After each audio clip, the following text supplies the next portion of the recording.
काहे बारू मुँह लटकहिले 12 बज गइल नहीं खाना बनहिले। ए का भइल बताऊ? अरे का बताई हो? अरे भोरही से बारू काहे मुँह लटकहिले 12 बज गइल नहीं खाना बनहिले। रतिया से बंधना कमरिया दर्दिया मिटाई देता हो तेरा जहां बोला अड़ुआ तहला गाई के दबाई देता हो। अच्छा। तेरा जहां कड़ुआ तहला गाई के दबाई देता हो। अरे दबा दना।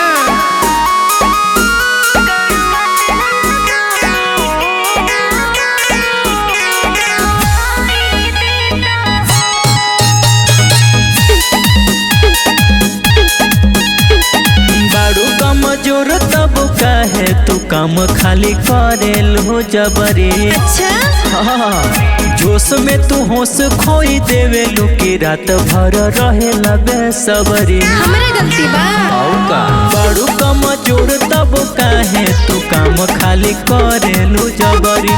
जोश में तू होश खोई देवे लुकी रात भर रहेलू सुना रे अपना सहाताए सोया कोइया लगाई देता हो।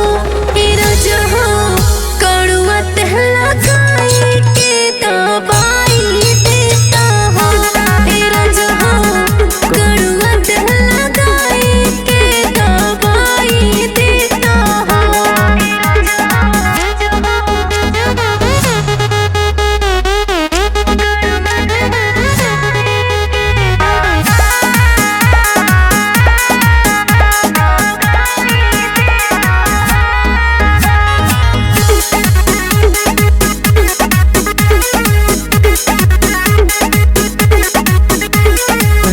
जब पूछिला तो कहेलू करे जाहो आवत मजा। तो का कहे खुश होके हम होए रनिया कस के बजा दिहनी बाजा। सब तोहरे गलती बा। और जब पूछिला तो कहेलू करे जाहो आवत मजा। खुश होके हम होए रनिया कस के बजा देनी बाजा। सूर्य से कहे के राजा दवाइयों मंगाई देता हो।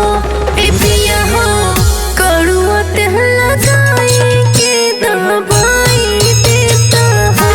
तेरा जहां कमर के दर्दिया मिटाई देता हो। अरे मिटा दना। अरे सहे की आदत डाला।